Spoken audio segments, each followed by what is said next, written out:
স্বাগত নিউজ 24 সন্ধ্যার সংবাদে, সাথে আছি আমরা দুজন, আমি তাবাসসুম আহমেদ এবং আমি সাজ্জাদা ইসলাম। সংবাদে এছাড়াও থাকছে নবান্ন উৎসবের খবর,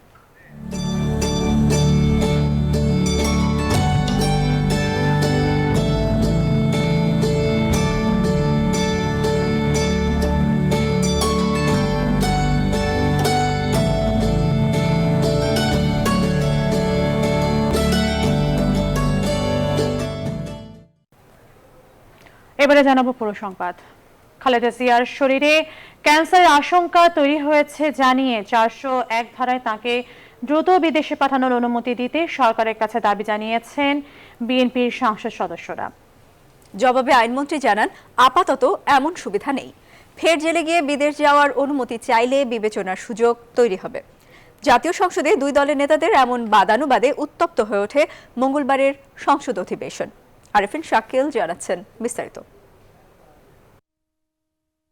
বেশ কিছুদিন ধরে ডায়াবেটিস, কিডনি সহ জটিল সব রোগে আক্রান্ত বিএনপি চেয়ারপারসন বেগম খালেদা জিয়া দুর্নীতির মামলার সাজা থেকে শর্ত সাপেক্ষে মুক্তির পর 3 দফা হাসপাতালে সাবেক এই প্রধানমন্ত্রী। চিকিৎসকরা জানিয়েছেন দ্রুতই খালেদা জিয়ার শারীরিক পরিস্থিতির অবনতি হচ্ছে। মঙ্গলবার সংসদে বিএনপি দলীয় সংসদ সদস্য রুমিন ফারহানা বলেন, মেডিকেল বোর্ড খালেদা জিয়াকে বিদেশে নেওয়ার পরামর্শ দিয়েছেন। তার শরীরে ক্যান্সারের আশঙ্কা রয়েছে, যা ধীরে ধীরে বাড়ছে। তার কিডনি বলেন, লিভার, হৃদযন্ত্র প্রত্যেকটা অর্গানের মধ্যেই সমস্যা প্রকট। ক্যান্সারের আশঙ্কা থাকায় বায়োপসি পরীক্ষা করা হয়েছিল। এখন তার ক্যান্সার মার্কার উত্তরোত্তর বাড়ছে। এ সময় তিনি আইনমন্ত্রীকে 401 ধারায় খালেদা জিয়াকে চিকিৎসার জন্য বিদেশে যাওয়ার অনুমতি দিতে আহ্বান জানান। 401 ধারা অনুযায়ী সরকার চাইলে যে কোনো সময় যে কোনো দেশে উন্নত চিকিৎসার জন্য যেতে পারবেন দেশনেত্রী বেগম খালেদা জিয়া। জবাবে আইনমন্ত্রী সাফ জানিয়ে দেন, এখন সুযোগ নেই। 401, উপধারা 1, উপধারা 2, উপধারা 3, উপধারা 4, উপধারা 5 এবং উপধারা 6 এর মধ্যে কোথাও নাই যে একটা নিষ্পত্তিযোগ্য এবং নিষ্পত্তিকৃত দরখাস্ত আবার পুনর্নিষ্পত্তি করা যায়। আবার ফ্লোর নিয়ে রুমিন ফারহানা সরকারের নির্বাহী ক্ষমতার কথা মনে করিয়ে দেন। সরকার চাইলে নতুন শর্ত যুক্ত করতে পারে, পুরনো শর্ত পরিবর্তন করতে পারে। এত বেশি ক্ষমতা যেখানে আইন দিচ্ছে সরকারকে, সেখানে সরকারের আইনমন্ত্রী কেন সেই ক্ষমতাকে প্রয়োগ করতে চাচ্ছেন না? কিন্তু আইনমন্ত্রী পরামর্শ, সেই সুযোগ তখনই তৈরি হবে যখন খালেদা জিয়া জেলে গিয়ে ফের অনুমতির জন্য দরখাস্ত করবেন।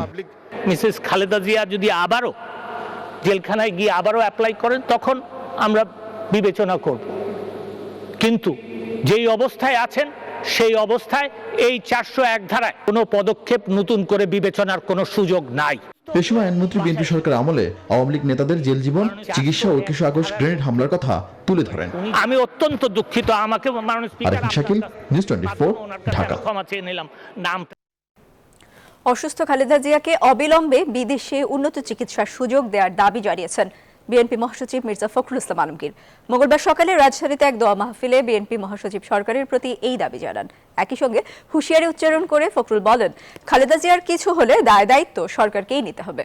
জানান, দেশের কোনো হাসপাতালে খালেদা জিয়ার চিকিৎসার অবস্থা নেই। সুষ্ঠু চিকিৎসার জন্য তাকে বিদেশ নেওয়া জরুরি হলেও সে সুযোগ দেওয়া হচ্ছে না বলে অভিযোগ করেন বিএনপি মহাসচিব। এই মুহূর্তে রাজধানীর এভারকেয়ার হাসপাতালের সিসিইউতে চিকিৎসাধীন রয়েছেন বিএনপি চেয়ারপারসন।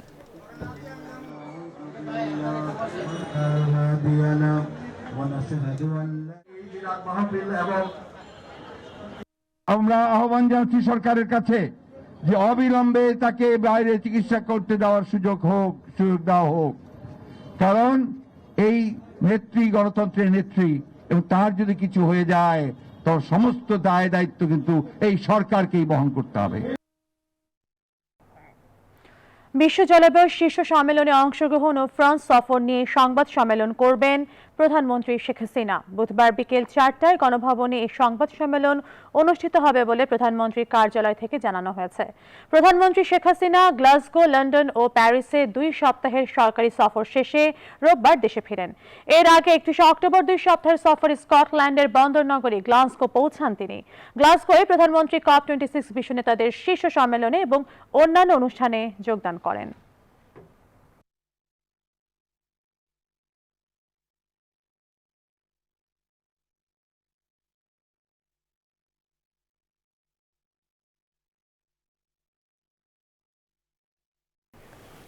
জোটগত নয়, 90-এর মডেলে যুগপৎ আন্দোলনের পথে হাঁটতে চায় বিএনপি। বৃহত্তর ঐক্যের জন্য বিভিন্ন রাজনৈতিক দলগুলোর সাথে এককভাবে কথা চলছে এখন। ঐক্যের ক্ষেত্রে জামায়াতকে নিয়ে এক মঞ্চে আন্দোলনে অনেকের আপত্তি থাকায় বিকল্প পথ বেছে নিয়েছে দলটি। আলাদা আলাদা মঞ্চে বা জোটে থেকেও একই উদ্দেশ্য নিয়ে কর্মসূচি পালন করে আন্দোলন সফল হবে বলে মনে করছেন সরকার বিরোধী রাজনীতিকরা। তবে এ বৃহত্তর ঐক্যে কারা কারা যুক্ত হচ্ছেন সে বিষয়ে এখনই মুখ খুলতে চায় না বিএনপি। মারুফা রহমানের প্রতিবেদন। সম্প্রতি শেষ হওয়া বিএনপির সিরিজ বৈঠক থেকে যে কয়টি সিদ্ধান্ত এসেছে তার মধ্যে অন্যতম হলো বৃহত্তর ঐক্যের মাধ্যমে সরকার পতনের আন্দোলনে যাওয়া।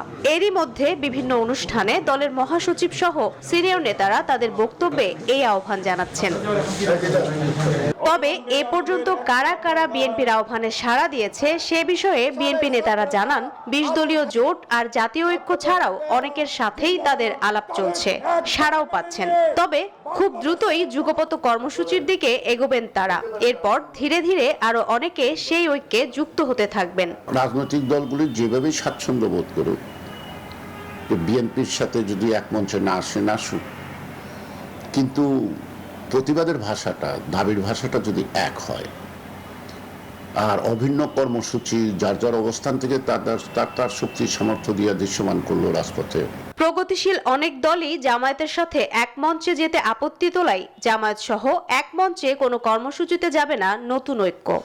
জামায়াতকে নিয়ে কিছু কিছু লোকের দ্বিমত আছে, একদম এক মঞ্চে উঠে জামাত আমাদের সাথে আন্দোলন করতে হবে এটা তো দরকার নেই। 96 সনের উদাহরণ তো আমি প্রথমেই দিলাম। নাগরিক ঐক্যের আহ্বায়ক মাহমুদুর রহমান মান্না বৃহত্তর ঐক্যের বিষয়ে বলেন, 90-এর এরশাদ বিরোধী আন্দোলনকে মডেল হিসেবে নিয়েই এই ঐক্য যুগপৎ কর্মসূচি দেবে এমনটাই কথা হয়েছে। তবে এখনো পর্যন্ত এটার কোনো অগ্রগতি নেই। বৃহত্তর জাতীয় ঐক্য বলতে ইন দি ফর্ম অফ যুগপৎ এক মঞ্চে হবে এটা আমার মনে হয় না, এবং সেই পথে জিনিসটা এগুচ্ছে। কারণ এই বক্তব্য এখন সবাই বলে, দরকার লাগলে যুগপৎ করি, কিন্তু সবাই মিলে কমন প্রোগ্রাম, কমন ডে একইভাবে আমরা পালন করে সরকার পতনের আন্দোলনটাকে সংঘবদ্ধ করব। মান্না আরও জানান, সরকার পতনের আন্দোলন করে তারা মূলত একটি নির্বাচনকালীন সরকার প্রতিষ্ঠা করে নিরপেক্ষ নির্বাচন চায়। ওই মডেলটা ফলো করে আমরা যুগপৎ আন্দোলন করি। মারুফা রহমান, নিউজ 24, ঢাকা। শরিকদের নানা অভিযোগ আর মান অভিমানে দীর্ঘদিন ধরে নিষ্ক্রিয় আওয়ামী লীগের নেতৃত্বাধীন 14 দলীয় জোট অবশেষে জাতীয় নির্বাচনকে সামনে রেখে ফের সক্রিয় হচ্ছেন তারা। আওয়ামী লীগের প্রেসিডিয়াম সদস্য আব্দুর রহমান জানিয়েছেন, শরিকদের মধ্যে দূরত্ব কমাতে কাজ চলছে। জনমত তৈরি করতে জোটের পক্ষ থেকে শিগগিরই সাংগঠনিক সফর হবে বলেও জানান তিনি। শাহ আলী জয়ের রিপোর্ট। দীর্ঘ বিরতির পর এ মাসের 9 তারিখে 14 দলের প্রধান সমন্বয়ক আমির হোসেন আমুর বাসায় বৈঠক করেন জোটভুক্ত সংগঠনের নেতারা। করোনার কারণে ঝিমিয়ে পড়া জোটের কার্যক্রমকে গতিশীল করতে এই উদ্যোগ বলে জানান আওয়ামী লীগের নীতি নির্ধারকরা। সারা দেশে একটা উদ্বিগ্নের ব্যাপার। জোটভুক্ত সংগঠনগুলোর অনেকেই মনে করেন নির্বাচনের আগে ছোট দলগুলোর সঙ্গে সুসম্পর্ক রাখলেও নির্বাচনের পর তাদের কথা মনে রাখে না আওয়ামী লীগ। ঐক্য হয়েছে, পার্লামেন্টে গেছি, পার্লামেন্টে হয়তো আমাদের একজন কিছুদিন মন্ত্রী থেকেছেন, কিন্তু পরবর্তীতে সমস্ত নির্বাচনের পরই কিন্তু আওয়ামী লীগ 14 দলের ভিত্তিতে নির্বাচন হয়েছে, কিন্তু সরকার হয়েছে আওয়ামী লীগের নিজের। জোটের অনেকে মনে করেন সরকার প্রবলভাবে প্রশাসন নির্ভর হয়ে পড়ছে, আর এই সুযোগে সরকারে অনুপ্রবেশ ঘটছে সাম্প্রদায়িক শক্তির। 14 দলীয় জোটের অকার্যকারিতার কারণেই এমনটি ঘটছে বলে মত তাদের। 14 দলীয় জোটের যে রাজনৈতিক দৃষ্টিভঙ্গি 23 দফার ভিত্তিতে আপনার জনগণকে সংগঠিত করা হচ্ছে যে সময়ের জরুরি প্রয়োজন। নাহলে আমাদের এই সমাজ মুক্তিযুদ্ধের চেতনা বললেই জনগণ আমাদের সাথে ওইভাবে আসবে না। তবে আওয়ামী লীগ চায় তাদের শরিকদের সঙ্গে দূরত্ব কমিয়ে আনতে। মানুষের আশা পূর্ণ হওয়ার তো সীমা পরিসীমা নাই। এই মান অভিমান থাকবে, আবার একসাথে পথও চলবো, এটাই হলো বাস্তবতা। জনমত গঠন একটা ভূমিকা রাখা সেই কাজটি খুব দ্রুতই শুরু হবে এবং আমরা বিভিন্ন জায়গায় সাংগঠনিক ট্যুরে যাব। আওয়ামী লীগের এই প্রেসিডিয়াম সদস্য মনে করেন যে আদর্শ নিয়ে 14 দল ঐক্যবদ্ধ হয়েছিল, বাংলাদেশের স্বার্থেই সে ঐক্য ধরে রাখতে হবে। শাহ আলী জয়, নিউজ 24, ঢাকা। ইউনিয়ন পরিষদ নির্বাচনে দেশের বিভিন্ন স্থানে সহিংসতা অব্যাহত রয়েছে। সেই সাথে মৃত্যু তালিকায় প্রতিদিন যুক্ত হচ্ছে নতুন নতুন নাম। নির্বাচনী সহিংসতার জের ধরে সবশেষ নিহত পিরোজপুর পৌর যুবলীগের সাধারণ সম্পাদক ফয়সাল মাহবুব শুভ। এ নিয়ে দ্বিতীয় দফা নির্বাচন ঘিরে সংঘাতে প্রাণ গেল 29 জনের। স্থানীয় আওয়ামী লীগ নেতারা বলছেন, স্থানীয় সংসদ সদস্যদের ভূমিকা ও সরকারি দলের অভ্যন্তরীণ কোন্দলই এজন্য দায়ী। প্রতিনিধিদের তথ্যচিত্র দেখুন ডেস্ক রিপোর্ট। ইউনিয়ন পরিষদকে ঘিরে নির্বাচনী সহিংসতা শুরু প্রথম দফা থেকেই। তবে দিন যত গড়াচ্ছে সহিংসতার মাত্রা এবং নিহতের সংখ্যা ততই বাড়ছে। প্রথম দফা নির্বাচনে সহিংসতায় 5 জনের প্রাণহানির বিপরীতে দ্বিতীয় দফা নির্বাচনে সংঘাতে নিহতের তালিকায় যোগ হয়েছে 29 জনের নাম। নির্বাচনী সহিংসতায় সবশেষ নিহত হলেন পিরোজপুর পৌর যুবলীগের সাধারণ সম্পাদক ফয়সাল মাহবুব শুভ। 7 নভেম্বর নির্বাচনী প্রচারণা চলাকালে প্রতিপক্ষের হামলায় গুলিবিদ্ধ হন তিনি। চিকিৎসাধীন অবস্থায় গত রাতে তার মৃত্যু হয়। ফয়সাল মাহবুব শুভর মৃত্যুর পর পিরোজপুরে থমথমে অবস্থা বিরাজ করছে। এই ঘটনার প্রতিবাদে মিছিল করেছে স্থানীয় নেতাকর্মীরা। নতুন করে সংঘাতের আশঙ্কায় অতিরিক্ত পুলিশ মোতায়েন করা হয়েছে। জেলা আওয়ামী লীগের নেতারা বলছেন, দলের অভ্যন্তরীণ কোন্দলকে পুঁজি করে এটি একটি পরিকল্পিত হত্যাকাণ্ড। এই বিদ্রোহী প্রার্থী দেওয়ার কারণে আজকে মায়ের বুক খালি হলো। আমি নিজে এই পিরোজপুর রাজপথে নিজের রক্ত দিয়েছি, কিন্তু কাউকে জীবন নিতে দেয়নি। এদিকে দ্বিতীয় দফা ইউপি নির্বাচনকে ঘিরে সোমবারও 2 জনের মৃত্যু হয়েছে। হামলার ঘটনা ঘটেছে রংপুর সহ দেশের বিভিন্ন স্থানে। রংপুর জেলা আওয়ামী লীগ নেতাদের দাবি, এই হামলা আর সংঘর্ষের মূল কারণ আওয়ামী লীগের অভ্যন্তরীণ কোন্দল। কাউনিয়া উপজেলা আওয়ামী লীগ সিদ্ধান্ত নিয়েছে এবং 4 জনকে বহিষ্কার করেছে। নির্বাচন বিশ্লেষকরা বলছেন, স্বার্থভিত্তিক রাজনীতি বন্ধ না হলে এই সংঘাত থামবে না। রাজনীতিতে যুক্ত হলেই, রাজনৈতিক দলের কোনো পদ পদবি পেলেই কিংবা এই সকল নির্বাচিত পদ পদবি পেলেই তারা রাতারাতি বিত্তশালী হওয়ার সুযোগ পায় এবং অনেক অন্যায় করে পার পেয়ে যাওয়ার সুযোগ পায়। এই জন্যেই তারা অন্যদেরকে মাঠছাড়া করার জন্য বদ্ধপরিকর হয়। তারা মনোনয়ন বাণিজ্যে লিপ্ত হয়। এরই মধ্যে তৃতীয় দফা ইউপি নির্বাচনের প্রচারণা শুরু হয়েছে। Desk report, news 24। আইন শৃঙ্খলা বাহিনীর ভুয়া পরিচয়ে টিকটক বানিয়ে ও শতাধিক নারীর সঙ্গে প্রতারণার সম্পর্ক তৈরি করে অর্থ আত্মসাৎই ছিল টিকটক রাজের মূল কাজ। সে টিকটকের রাজ এখন র্যাবের হাতে গ্রেপ্তার। রাজধানীর মোহাম্মদপুর এলাকায় অভিযান চালিয়ে গ্রেফতারের সময় তার কাছ থেকে র্যাবের ইউনিফর্ম এবং প্রতারণার কাজে ব্যবহৃত মোবাইল, সিম ও বাঁশি জব্দ করা হয়। প্রাথমিক জিজ্ঞাসাবাদে অপরাধ স্বীকার করেছে রাজ। বিস্তারিত মৌ খন্দকারের প্রতিবেদনে। রাজ ওরফে আব্দুর রাকিব ওরফে খোকন, শিক্ষাগত যোগ্যতা এসএসসি। আগে গার্মেন্টসে থাকলেও বর্তমানে ছিলেন বগুড়ায় এক আবাসিক হোটেলের নিরাপত্তা কর্মী। প্রথম স্ত্রীর সঙ্গে বিচ্ছেদের পর গেল 1.5 বছরে র্যাব কর্মকর্তা পরিচয়ে 3 বিয়ে করেছেন। সম্প্রতি বিজিবির র্যান্স নায়ক হিসেবে র্যাবে বদলি বলে পরিচয় দিতেন। 2 বছর ধরে টিকটক, ফেসবুক, ইমো, হোয়াটসঅ্যাপ সহ বিভিন্ন মাধ্যমে র্যাবের পরিচয় দিতেন।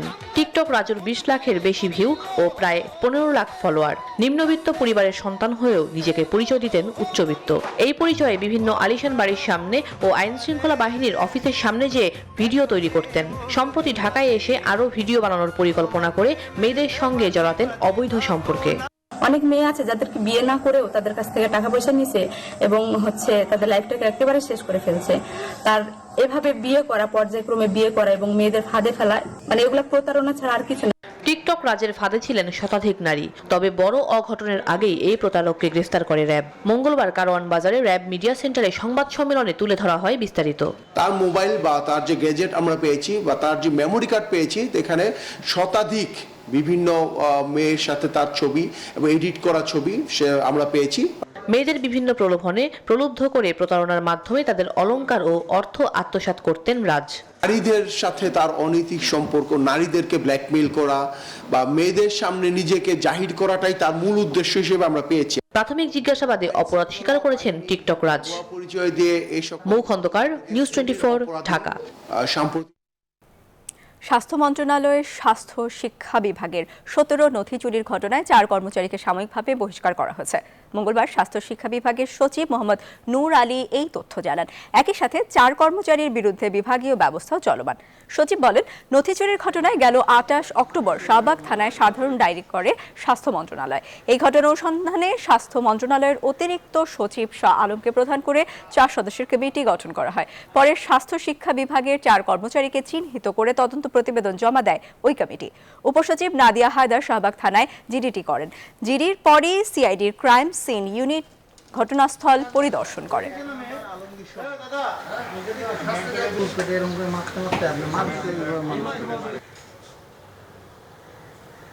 চারজনকে সাময়িক বরখাস্ত করা হয়েছে, এখন প্রসিডিং চলছে, এটা চলমান হবে। লাস্ট অফ অল ফাইনাল যে ডিসিশন হবে, জাজমেন্ট হবে সেই অনুযায়ী। এটা এখন ডেজিগনেশন বলতে পারবো না, নিচের পর্যায়ে। এবার দেশের করোনা পরিস্থিতি। দেশে 24 ঘন্টায় করোনা আক্রান্ত রোগী শনাক্ত হয়েছেন 213 জন, মারা গেছেন 2 জন। এ নিয়ে এখন পর্যন্ত করোনায় মারা গেছেন 27,928 জন এবং শনাক্ত হয়েছেন 15,72,948 জন। আর 24 ঘন্টায় শনাক্তের হার 1.03%। এদিন সুস্থ হয়েছেন 223 জন এবং এখন পর্যন্ত সুস্থ হয়েছেন 15,36,967 জন। 24 ঘন্টায় মৃত্যুবরণকারী 2 জনই নারী, তাদের বয়স 51 থেকে 60 বছরের মধ্যে। বিভাগ বিশ্লেষণে দেখা যায় মারা যাওয়া 2 জনই ঢাকা বিভাগের এবং তারা সরকারি হাসপাতালে মারা গেছেন।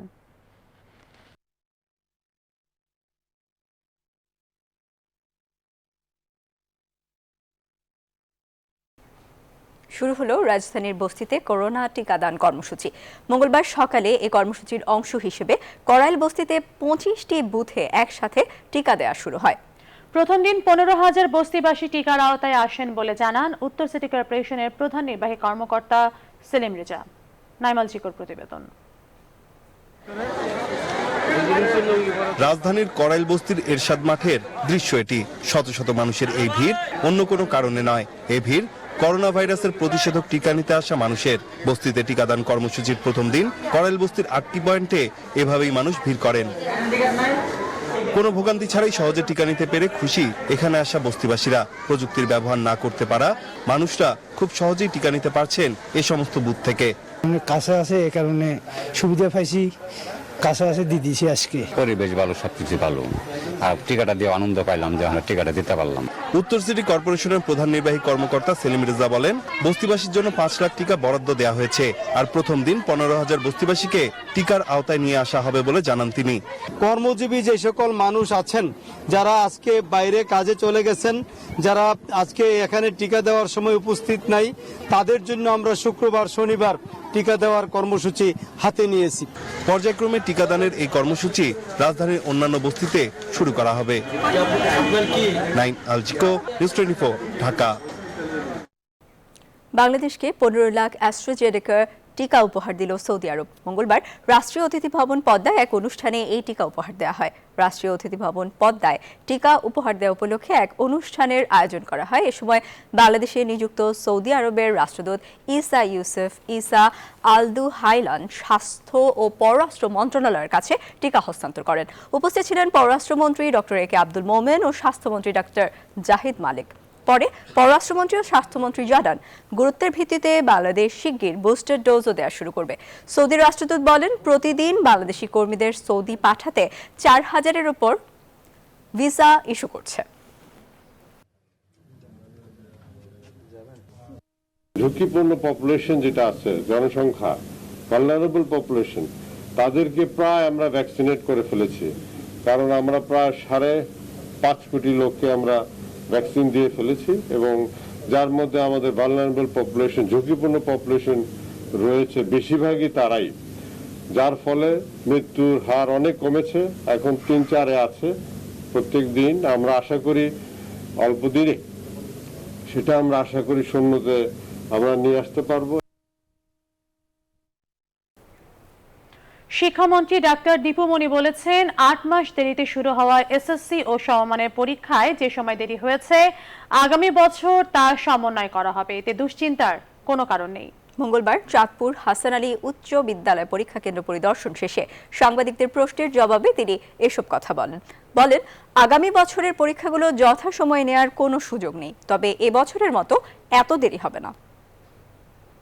হয়েছে সেটা তাদের পরবর্তী পর্যায়ে সেটাকে আমরা সমন্বয় করব, কাজে কারো অসুবিধা হবে না ইনশাআল্লাহ। আর আগামী বছরের যে পরীক্ষাগুলো সেগুলো একেবারে যথাসময়ে নেওয়ার হয়তো সুযোগ নেই, কিন্তু এই বছরের মতো এত দেরি হবে না ইনশাআল্লাহ। সরকার নির্ধারিত নতুন ভাড়ার সঙ্গে সমন্বয় করে ওয়েবিল তৈরির সিদ্ধান্ত নিয়েছে ঢাকা সড়ক পরিবহন মালিক সমিতি। মঙ্গলবার বিকেলে সংগঠনটির কার্যালয়ে বাস মালিকদের সাথে বৈঠকে এই সিদ্ধান্ত নেওয়া হয়। সংগঠনের মহাসচিব খন্দকার এনায়েতুল্লাহ বলেন, ওয়েবিল উঠিয়ে দিলে পরিবহন কোম্পানিগুলো ভাড়া হিসেব রাখতে পারবে না। এই বিল উঠিয়ে দিলে বাস মালিকরা বাস চালকদের কাছে জিম্মি হয়ে পড়বে। এখনও যেসব পরিবহন সিটিং সার্ভিস সহ নানা অজুহাতে যাত্রীদের কাছ থেকে অতিরিক্ত ভাড়া আদায় করছে তাদের সাবধান হতে বলেন তিনি।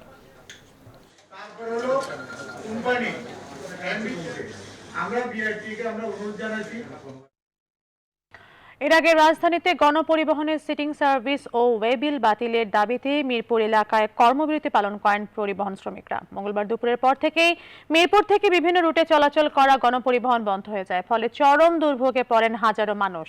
পরে দাবির বিষয় বিবেচনার আশ্বাসে বিকেলের দিকে স্বাভাবিক হয় যান চলাচল। কর্মবিরতি পালন করা চালক শ্রমিকরা বলছেন, গণপরিবহনের যাত্রী ভাড়া যে পরিমাণ বেড়েছে তার বিপরীতে গাড়ির মালিকেরা জমার টাকা বাড়িয়েছেন অনেক বেশি।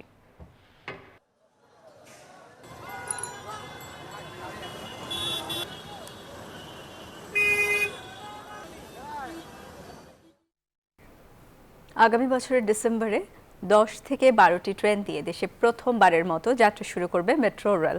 চলবে রাজধানীর উত্তরার দিয়াবাড়ি থেকে আগারগাঁও পর্যন্ত। মঙ্গলবার মেট্রো রেল এলাকা পরিদর্শনে গিয়ে এই সব তথ্য জানান প্রকল্প পরিচালক। এ সময় জাপানের রাষ্ট্রদূত আশা করেন বাংলাদেশের অগ্রযাত্রায় মেট্রো রেল আরও বেশি ভূমিকা রাখবে। প্লাবন রহমানের রিপোর্টে বিস্তারিত। রাজধানীর উত্তরা থেকে মতিঝিল রুটে নির্মিত হচ্ছে দেশের প্রথম মেট্রো রেল। তথ্য বলছে এখন পর্যন্ত প্রকল্পের সার্বিক অগ্রগতি 72 ভাগ, আর উত্তরা থেকে আগারগাঁও পর্যন্ত সার্বিক অগ্রগতি 89 ভাগ। মঙ্গলবার প্রকল্প এলাকা পরিদর্শনে যান বাংলাদেশে নিযুক্ত জাপানের রাষ্ট্রদূত ইতো নাওকি। এ সময় সঙ্গে ছিলেন জাতীয় ক্রিকেট দলের সাবেক অধিনায়ক ও বিসিবি নির্বাচন হাবিবুল বাশার সুমন, নির্বাচক আব্দুর রাজ্জাক এবং tiger allrounder Mehedi Hasan Miraz. By December next year, Line 6 of Dhaka Metro will be commercially opening. So I'm really looking forward to seeing the metro running in the city. কাজের যে অগ্রগতি দেখলাম তাতে আমার কাছে আমার বিশ্বাস আমরা নেক্সট ডিসেম্বর 2022 সালের ডিসেম্বরে আমরা ব্যবহার করা শুরু করতে পারবো। এরই মধ্যে দৃশ্যমান হয়েছে মেট্রো রেলের স্টেশন। চলছে মেট্রো রেলের ট্রায়াল রান।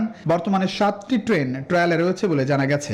আগামী বছরের ডিসেম্বরে 10 থেকে 12টি ট্রেন দিয়ে মেট্রো রেলের যাত্রা শুরু হবে বলে জানাচ্ছেন প্রকল্প সংশ্লিষ্টরা। জনগণকে ধারণা দেওয়ার জন্য কিভাবে মেট্রোতে উঠতে হবে, নামতে হবে, কিভাবে টিকেটিং করতে হবে, এইগুলো বোঝানোর জন্য আমরা সেন্টারের আয়োজন করেছি, বাইরে যে বসার জায়গা করেছি। এটা আমরা ফর্মালি ইনঅগ্রেট করব জানুয়ারি 2022। এ সময় গণমাধ্যম কর্মী ও ক্রিকেটারদের প্রকল্প এলাকা ঘুরিয়ে দেখানো হয়।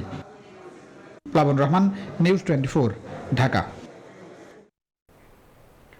একদিকে মানুষের ভালোবাসা, অন্যদিকে নিথর দেহ ফুলে ফুলে ঢাকা। শ্রদ্ধা আর ভালোবাসার এত ভিড়ে শেষ বিদায় আগুন পাখির জনক হাসান আজিজুল হকের। চিরনিদ্রায় শায়িত হলেন রাজশাহী বিশ্ববিদ্যালয়ের লাইব্রেরির সামনে। এসে বাপ্পির ক্যামেরায় কাজী শাহেদের প্রতিবেদন।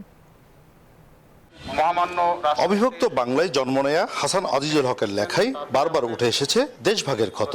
আমৃত্যু সংগ্রামী এই মানুষটি বাংলা সাহিত্যকে অসাধারণ সব ছোট গল্প আর উপন্যাসে সমৃদ্ধ করেছেন। চিরবিদায় নিলেও এসবের মধ্যেই তিনি রেখে গেছেন মানুষের জয়গানের গাথা। তিনি বড় মাপের একজন কথাশিল্পী, উপমহাদেশের শ্রেষ্ঠ কথাশিল্পী হিসাবে আমরা তাকে চিহ্নিত করতে পারি।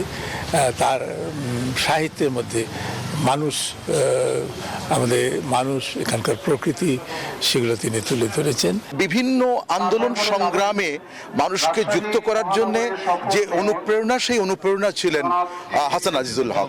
শহীদ মিনারে শ্রদ্ধা জানাতে এসে সবাই বললেন, একজন হাসান আজিজুল হকের প্রয়াণ তাদের কাছে বড় বিয়োগের অঙ্ক, যে অঙ্কের ফলাফল কেবলই শূন্যতা।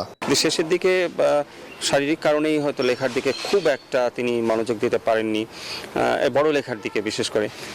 তবে ছোট ছোট কিছু লেখা তিনি লিখেছেন। প্রধানমন্ত্রীর পক্ষ থেকে শ্রদ্ধা জানিয়েছেন জেলা প্রশাসক। রাজনৈতিক নেতা আর বিশ্ববিদ্যালয়ের উপাচার্য শ্রদ্ধা জানিয়ে বললেন, শূন্যতা পূরণ হবে না, তবে তার কর্মের মাঝে বেঁচে থাকবেন একজন কথার শিল্পী। ওনার সাহিত্যে উনি যেভাবে মানুষের জীবন দর্শনকে তুলে ধরেছেন, এটা অতুলনীয়। রাজশাহীতে রাজনৈতিক সংকটময় পরিস্থিতিতে জ্ঞানী এই মানুষটিকে যখনই আমরা দেখেছি, আমরা পাশে থেকেছি। কারো শূন্যতায় কেউ পূরণ করতে পারে না, অনুধাবন করে সেটাকে পঠন পাঠন অধ্যয়নের মাধ্যমে হয়তো কেউ অনুপ্রাণিত হতেও পারে। উজানে বসে তিনি লিখতে চেয়েছিলেন মাটির বাড়ি যতদিন, চন্দ্র সূর্য ও তরলাবালা, শুরু করেও শেষ করতে পারেননি। অনন্তকালের যাত্রায় চলে গেলেন কথার শিল্পী। রাজশাহী বিশ্ববিদ্যালয়ের লাইব্রেরির সামনে থাকবেন চিরনিদ্রায়। কাজী শাহেদ, নিউজ 24, রাজশাহী। টাঙ্গাইলের মির্জাপুর আসনে আওয়ামী লীগের সংসদ সদস্য মোহাম্মদ একাবর হোসেন হাসপাতালে চিকিৎসাধীন অবস্থায় মারা গেছেন। ঢাকার সম্মিলিত সামরিক হাসপাতালে চিকিৎসাধীন অবস্থায় মঙ্গলবার দুপুরে তাঁর মৃত্যু হয়। সড়ক পরিবহন ও সেতু মন্ত্রণালয় সম্পর্কিত সংসদীয় স্থায়ী কমিটির সভাপতি কবর হোসেন 4 বার সংসদে টাঙ্গাইল 7 আসনের ভোটারদের প্রতিনিধিত্ব করেছেন। 65 বছর বয়সী এই রাজনীতিবিদ 19 অক্টোবর অসুস্থ হয়ে পড়লে প্রথমে তাকে ধানমন্ডির আনোয়ার খান মডার্ন হাসপাতালে ভর্তি করা হয়, পরে তাকে সামরিক হাসপাতালে স্থানান্তর করা হয়। কুমিল্লা 14 দলের সমন্বয়ক বর্ষিয়ান আওয়ামী লীগ নেতা এবং বীর মুক্তিযোদ্ধা অধ্যক্ষ আফজল খান মারা গেছেন। মঙ্গলবার ঢাকার একটি হাসপাতালে চিকিৎসাধীন অবস্থায় মারা যান তিনি। তার মারা যাওয়ার খবর নিশ্চিত করেছেন তার বড় মেয়ে সংরক্ষিত নারী আসনের সংসদ সদস্য আঞ্জুম সুলতানা সীমা। এদিকে হাজতে মারা গেছেন কুমিল্লার পূজা মণ্ডপে হামলা মামলার আসামি ও চট্টগ্রাম উত্তর জেলা এবং মিরসরাই পৌরসভা বিএনপির আহ্বায়ক ফকির আহমদ। জেল কর্তৃপক্ষ জানায়, হাজতে হঠাৎ অসুস্থ হয়ে গেলে জেল কর্তৃপক্ষ তাকে চট্টগ্রাম মেডিকেলে নিয়ে যায়। পরে কর্তব্যরত চিকিৎসক তাকে মৃত ঘোষণা করেন। এবারে ফার্স্ট সিকিউরিটি ইসলামী ব্যাংক অর্থ ও বাণিজ্যের সংবাদ।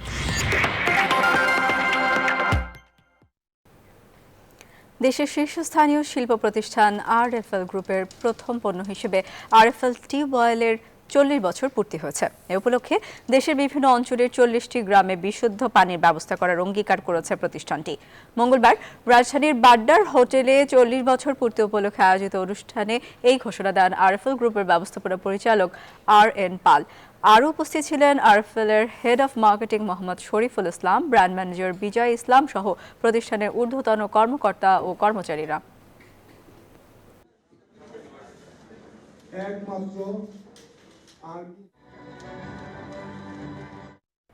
আন্তর্জাতিক প্রসঙ্গ। রাগ আর ক্ষোভকে চাপা রেখেই অবশেষে ভার্চুয়াল বৈঠকে যুক্ত হলেন মার্কিন প্রেসিডেন্ট জো বাইডেন এবং চীনা প্রেসিডেন্ট শি জিনপিং। আলোচনায় নিজেদের মধ্যে উত্তেজনা কমাতে একমত হয়েছে বৈশ্বিক এই দুই পরাশক্তি।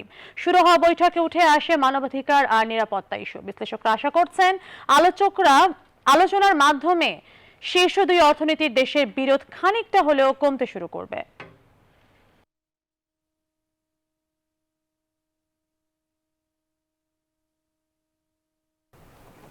এবারে খেলার খবর। ভারতের সঙ্গে যৌথভাবে 2031 সালের ওয়ানডে বিশ্বকাপের আয়োজন করবে বাংলাদেশ। মোট 8টি টুর্নামেন্টের আয়োজক হবে 14 দেশ। 11টি পূর্ণ ও 3টি সহযোগী দেশে বসবে আসরগুলো। 2024 থেকে 2031 সাল পর্যন্ত সময়কালে সব মিলিয়ে 2টি ওয়ানডে, 4টি টি20 বিশ্বকাপ ও 2টি চ্যাম্পিয়ন্স ট্রফি অনুষ্ঠিত হবে। এক টুইট বার্তায় এসব তথ্য জানিয়েছে আইসিসি। 2025 সালে চ্যাম্পিয়ন্স ট্রফির মধ্য দিয়ে আবারও পাকিস্তানে ফিরতে যাচ্ছে আন্তর্জাতিক ক্রিকেটের আসর। 2024-এ পুরুষ টি20 বিশ্বকাপ হবে যুক্তরাষ্ট্র ও ওয়েস্ট ইন্ডিজে। 2025 চ্যাম্পিয়ন্স ট্রফির আয়োজক পাকিস্তান।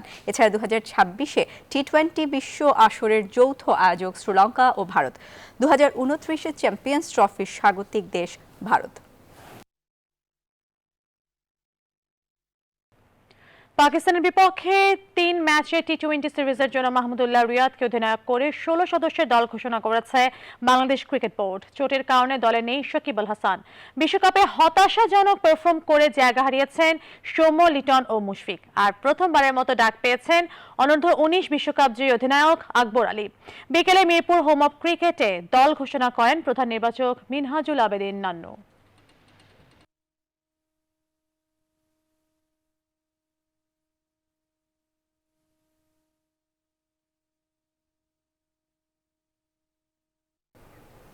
শেষ করব নবান্ন উৎসবের খবর দিয়ে। আজ পয়লা অগ্রহায়ণ, গ্রাম বাংলার ঘরে ঘরে শুরু হয়েছে নবান্ন উৎসব।